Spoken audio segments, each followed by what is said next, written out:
We are 7 মানে কি আমরা জানি, আমরা 7 জন, তাই না? তাহলে কার লেখা দেখলাম আমরা? লেখক এখানে কে? William Wordsworth. বানানটা আমরা অবশ্যই ভালো করে জেনে নেব। WILLIAM উইলিয়াম ওয়ার্ডসওয়ার্থ, বানানটা WORDS ওয়ার্ডসওয়ার্থ WORTH, এই হলো ওয়ার্ডসওয়ার্থ। তাহলে উইলিয়াম ওয়ার্ডসওয়ার্থ কে ছিলেন? উইলিয়াম ওয়ার্ডসওয়ার্থ ছিলেন একজন, কি বলেছিলাম, রোমান্টিক পোয়েট। কি বলেছিলাম? প্রথম যদি আমি ওকে চিনতে যাই তাহলে ওকে আমরা কিভাবে চিনব? Romantic poet. কেন? মানে রোমান্টিক পিরিয়ডের একজন লেখক ছিল। 1800 থেকে 1850 সাল, 1800 থেকে 1850 সাল যে সময়টা চলতো, সেই সময়টা আমরা রোমান্টিক কাকে বলি?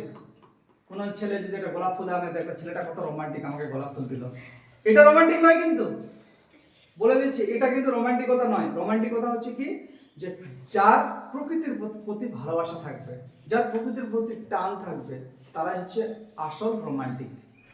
তাহলে উইলিয়াম ওয়ার্ডসওয়ার্থ কি ছিল? প্রকৃতির প্রতি টান ছিল, ভালোবাসা ছিল, প্রকৃতির সৌন্দর্যের কথা সে উপলব্ধি করত, প্রকৃতির সৌন্দর্য সে উপলব্ধি করত মনের ভিতরে, এবং উপলব্ধি করে কি লেখালেখি করত। আজকে আমরা বাংলায় কি জানি? জসীমউদ্দীন একজন রোমান্টিক লেখক। গ্রাম বাংলার প্রকৃতির সৌন্দর্য তুলে ধরে কে? জসীমউদ্দীন। কবি জসীমউদ্দীন কি করে গ্রাম বাংলার প্রতিচ্ছবি তুলে ধরে বা লেখালেখি করেছে। জসীমউদ্দীনও কিন্তু রোমান্টিক কবি। এখানে উইলিয়াম ওয়ার্ডসওয়ার্থ কিন্তু সেম, ওই বাংলা সাহিত্যের লেখক ছিল জসীমউদ্দীন, আর ইনি হচ্ছে কি উইলিয়াম ওয়ার্ডসওয়ার্থ লিখে ইংরেজি সাহিত্য। জন্মগ্রহণ করে কত সালে? 1770, 1770 সালে তিনি জন্মগ্রহণ করে। 1850 সালে তিনি কি করেছিলেন? পরলোক গমন করেছিলেন, অর্থাৎ তিনি মারা গেছিলেন। was one of the greatest poet of nature, তিনি একজন মহান লেখক ছিলেন। কিসের? প্রকৃতির।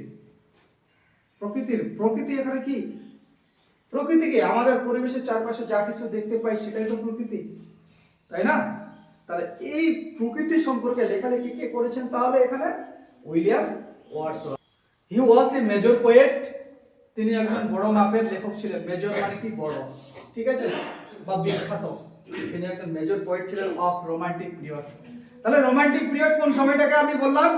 1800 থেকে 1850 সাল, এই সময়টাকে বললাম আমি, কি বললাম? Romantic period. পিরিয়ড মানে কি?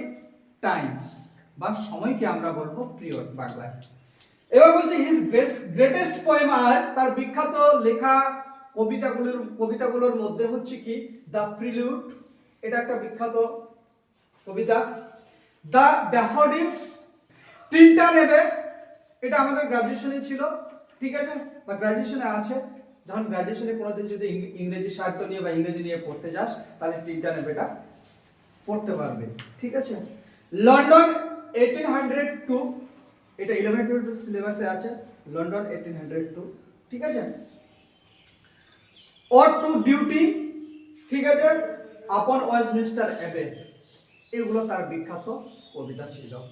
হি স্পেন্ট হিজ লাইফ, তার জীবনটা তিনি কাটিয়েছিলেন কোথায়? In the lake district of England, ইংল্যান্ডের লেক ডিস্ট্রিক্টে তার জীবনটা তিনি কাটিয়েছেন। লেক মানে কি জানি আমরা? হ্রদ, তাই না? লেক মানে কি জানি?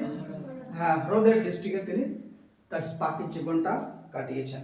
The present text in edited version of the poem we are 7, এই যে উই আর 7, এটা আছে সংকলিত সংস্করণ।